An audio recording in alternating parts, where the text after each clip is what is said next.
Hi, in this video we are testing the BRILJERA premium-ish kitchen knife from IKEA. Yeah, I was at IKEA and I strayed into the knife section and saw there is a knife made of VG10 with a pretty nice looking wooden handle and a bolster and just a generally pretty premium looking product, packaging aside. I thought it would be an interesting steel test to see how good IKEA's VG10 is. Whoever's making this for them, it is Chinese made knife.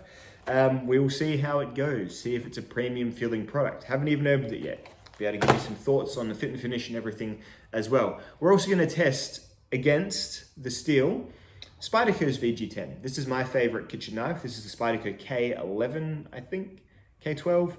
One of the K series, they don't make them anymore. Great kitchen knife, I really like it. It's a bit more of a thicker sort of all-purpose household utility type blade.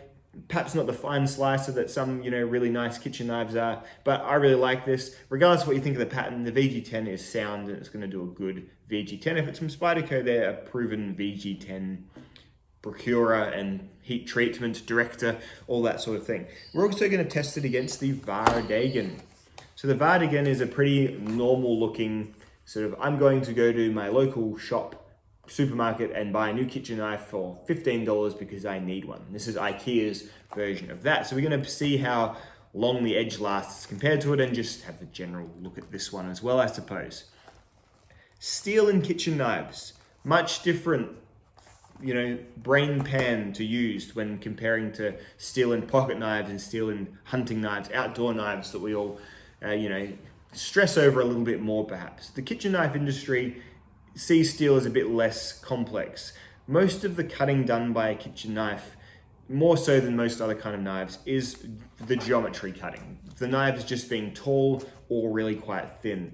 Even with a quite dull or even rolled or blunt edge, a thin, tall piece of steel is still going to cut, especially the things that kitchen knives are expected to cut, which is food. So you're not using your knives against rope and against cardboard and against plastics and things like that. I know sometimes we do when we really urgently want to open a parcel and we don't have anything else around. But realistically speaking, the kitchen knife steel Olympics is a more tame affair. VG10 is often sort of still cited as a premium kitchen knife steel, and well-regarded kitchen knife makers are still making their top-of-the-line knife ranges in VG10. The Europeans generally do 440C. So steels that were really big in the knife industry, the pocket knife industry, 20, 30 years ago are still the big swinging dicks of the kitchen knife industry. Not a problem. Don't have an issue with that. As I said, they're expected to cut different things. Edge retention against fibrous materials, not as big a deal. It's barely a deal. It's all about mainly stain resistance, being user serviceable, and holding a decent edge against, food, which is going to have a lot more life. Any edge is going to have a lot more life if you only use it to cut food. So I'll be doing a test against rope, which I know sounds counterproductive to what I just said, but I would have to cut through a lot of steak at a great cost to get an approximation. So the test I usually do is I cut twisted sisal rope with an edge. So it will show you fairly, evenly how this steel goes against this steel and of course Spyderco's version of the same steel as well. Rockall hardness is an unknown. I know with the Spyderco it's 60, I think. 60 or 59 or 60 or 61 even. I think it's 59 60. So this might be 52. Who cares? It might be awful. It might be VG10 in name only, not in performance. This one might be absolute garbage. I might get these knives out and they might be completely dull. So this video is going to have a bit of a look at this knife, a smaller look at this knife, and then it's going to have a resharpening and an edge test against all three of these knives with the same sort of 17-degree edge against rope to see how they do. So that's the video. Hope you enjoy. Let's get into it.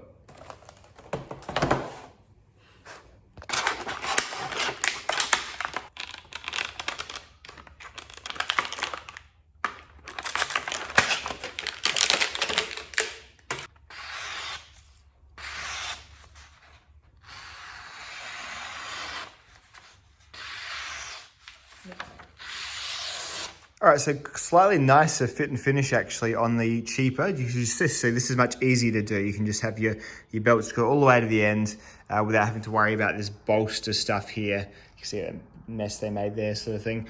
So yeah, pretty nice and very, very sharp out the box once again. Very similar to the VG10 knife. This is again very sort of simple handle. You know, we all know these sort of plastic handled kitchen knives with the partial tang that going to curl around there and get pinned through. Very, very basic. And again, this is in the X50CR MOV15 steel. Very basic, standard, but fine kitchen knife steel. So I'm just going to quickly do an edge test out of the box sharpness for both of these and see how they compare. Because I guess for a lot of folks, this is probably what they're going to do. They're just going to take the knives out. They're never going to sharpen them. And this will be an idea of how much longer out of the box one will last versus the other.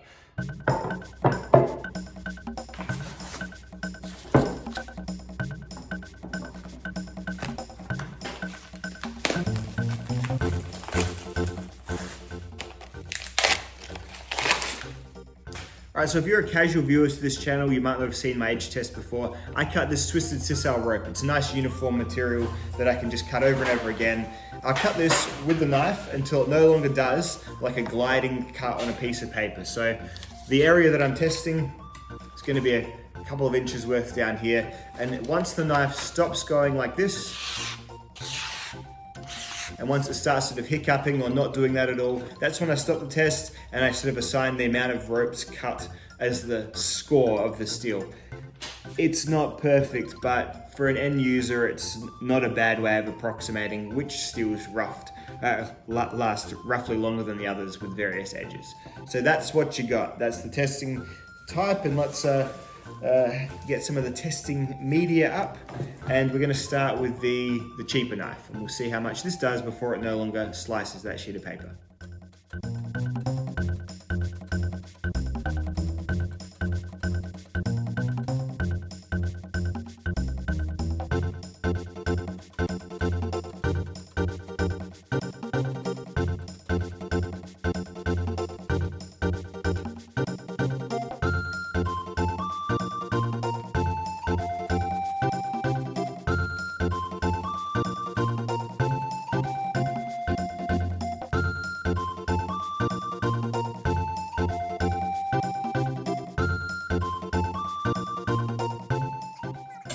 That was 150 times, which is a really good result for a pretty basic steel. As I said, a lot of this comes down to the geometry cutting. And looking at this edge, it actually does have quite a nice sort of convexure towards, and this is just by virtue of obviously using big belt sharpeners to sharpen, quite a nice convex edge before it sort of terminates into a more traditional V edge. But really, realistically speaking, this is almost a convex ground knife, and perhaps I'll show you some close-ups and show you this. There would be a actual bevel there, but geez, that might be better than what I can put on it. So really, really nicely done edge, and pretty happy with the El Cheapo IKEA in the X50CR. So let's see how the VG10, is it an upgrade? How does it go? I'm curious, I'm excited. Let's do it.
Go.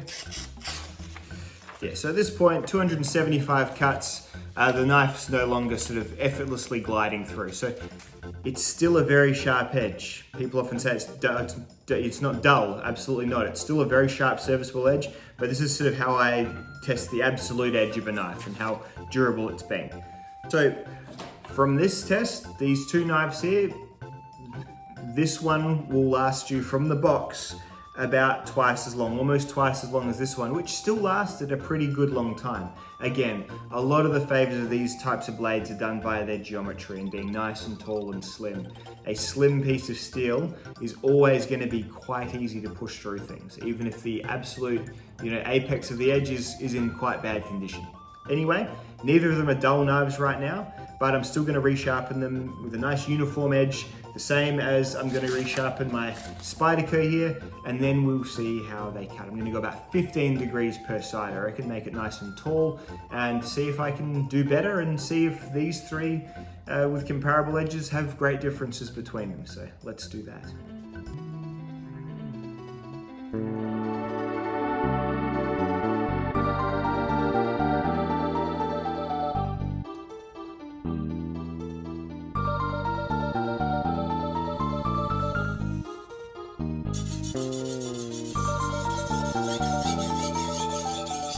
As you can see, and quite impressively, that's about what they already were, 15 degrees on the apex. So good kitchen knife per side angle.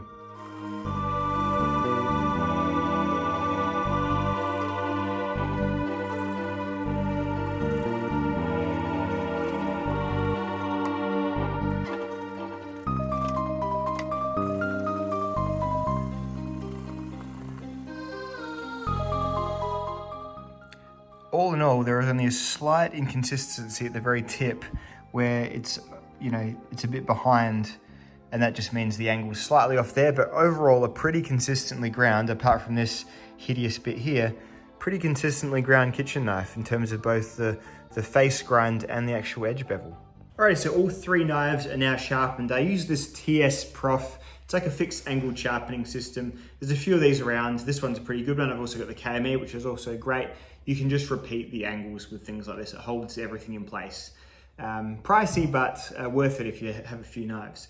Anyway, all three of these knives are now done at a 15 degree per side angle. That's about fine for like a chef utility knife. A thinner knife will have a little higher angle again, so you might do a 12 or even a 10 degree per side edge on some really sort of fine food working knives, but 15 is pretty good for kitchen utility in my experience. The Spyderco took the longest because it was my kitchen knife. It was beat up, it had chips all along it, and now it's a very nice sort of sharp edge, and needed to happen, so this video has been a good excuse to get that done. So slicing your held sheet of paper, no worries. This was the X50CR MOV knife, and this one was actually the harder of the three to sharpen. It was removed stock fine, but the burr was the most difficult to get removed. It sort of kept knocking back and forward, and I find that often with the softer or the lower quality steels, so to speak, but it is of course nice and sharp once again. And then finally, this was a real joy to sharpen, really pleasant steel to sharpen. VG10 I always find quite easy to sharpen. Something about the cobalt content of VG10 does perhaps help a little bit with that, or it's just that perfect level of hard enough to lose the burr easy enough, but also soft enough to not require crazy grinding. But as such, it is also slicing a held sheet of paper. So I'm gonna go and dump my footage and then clear my phone and then film the three tests back to back, and we'll see how they do. I'm excited. Alrighty, let's get all of our accoutrements together. As they say in the world of Yu-Gi-Oh! It's time to rope cut testing. So just remembering 150 times through the rope before it lost its paper slicey edge, 275 before it lost its paper slicey edge on factory edges. This one I did some time ago, and I think it was about 225, but that was with my thicker 17 degree edge. So this should be a bit more even keel. Let's do it. We'll go with the cheapo first, shall we?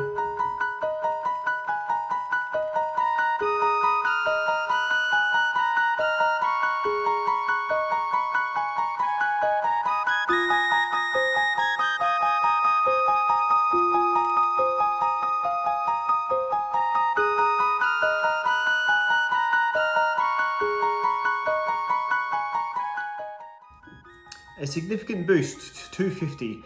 I guess that's not super surprising because who knows what the factory edge condition was on a very sort of on a closer inspection. Might have had an uneven bearing, might have had a bit of a ratty finish, but factory edge was great. Just a honed, nice edge on 1,000, up to 1,000 stone, even better. So 250 on the X50 CR.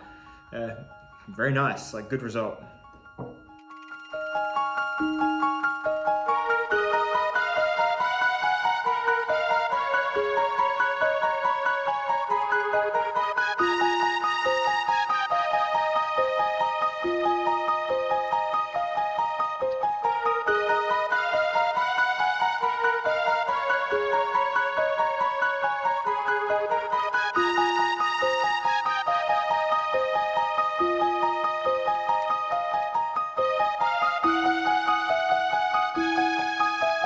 $400 IKEA's VG10. Good. And Spyderco's VG10, same edge. Let's see if they can do as well as IKEA. Spyderco versus IKEA. What? Never thought I'd be saying that. Let's do this. Oh, sore shoulder.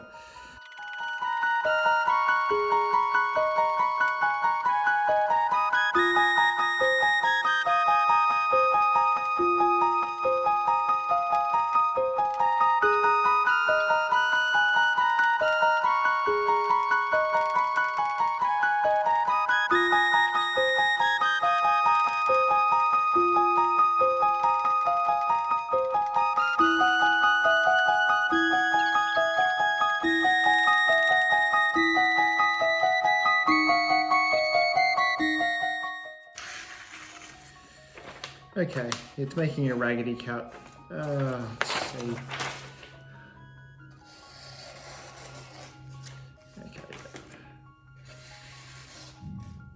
Okay, yep. 450, so it's not astronomically better. 450. Alrighty, so results, I suppose, remembering this is just two knives and I'm one person doing a person-based edge test. The Spyderco did hold edge for a little bit longer than the IKEA. And I guess there's two factors at play here as well. The Spyderco has been sharpened a lot more, and there's actually a sort of a thicker and narrower blade at the edge than the IKEA is. The IKEA's got a longer, taller sort of blade, thinner edge as well. So it's impressive that the Spyderco did still, you know, in a statistically, you know, relevant way, do a bit better. If it was like 10 or 15 more, you know, or it's about the same, I'd say an extra 10, it's like an extra, you know, 10, 12% longer edge retention. It's not a huge deal in your everyday use though, I guarantee you. So what I hope this shows really is, despite finicking over real numbers, is that this will hold an edge, especially for kitchen use, for a good long time. And it does actually feel like real VG10 steel should. Even this stuff here is, you know, and this is a widely used kitchen knife steel in the lower cost knives for a good reason, because it does all the kitchen knife stuff, you know, pretty good as it is. But the VG10 definitely does feel a little bit better. So I'm not a great kitchen knife reviewer. I can't use them to the level where it's worth really showing everyone me doing cool things with them. It's just not me. So what I was mainly looking at here would the materials stack up. And the materials certainly do stack up. This feels like realistic performance from VG10, even though it's not the nice Spyderco Japanese Seki City source stuff. It's some Chinese VG10 that does harness the basic good attributes of VG10 really well. It's easy to sharpen, it's going to be rust resistant, and it holds an edge for as long as you'd need a kitchen knife to hold an edge. 400 twisted sisal rope cuts, that's a lot of bell peppers and chicken breast, it really is. So about as much edge retention as you need. You can always get better. You can get way better knives than this. Absolutely you can. It's $80 from IKEA. You can get something Japanese for, you know, 4 times as much, 5 times as much in ZDP 189. It's going to be amazing. Absolutely you can. Just like anything, it scales, but for a really entry-level, ultra-competent knife, this one's just fine. Yeah, knives are going to be thinner. Knives are going to be, you know, specifically ground for certain uses. But if you're just after that basic kitchen utility, I can't really see you going too far wrong with this one.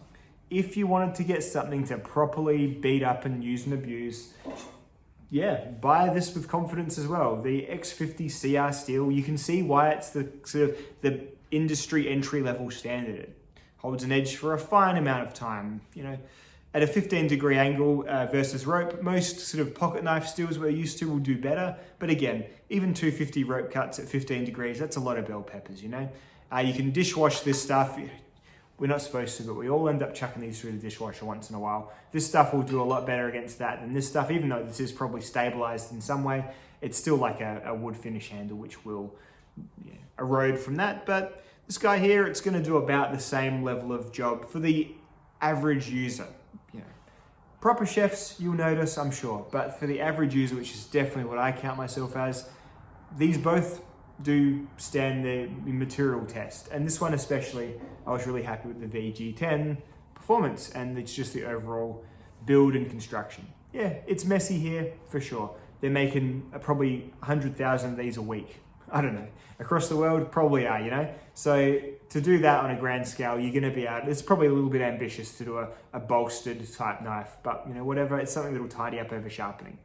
It doesn't particularly have any soul to it. That's a big part of these things for some people. So for sure, not for everyone, but for someone who's just after something competent and basic, next time you're at IKEA, you can do a lot worse than picking one of these guys up. There you go, thanks for watching. I'll see you in the next one. Goodbye.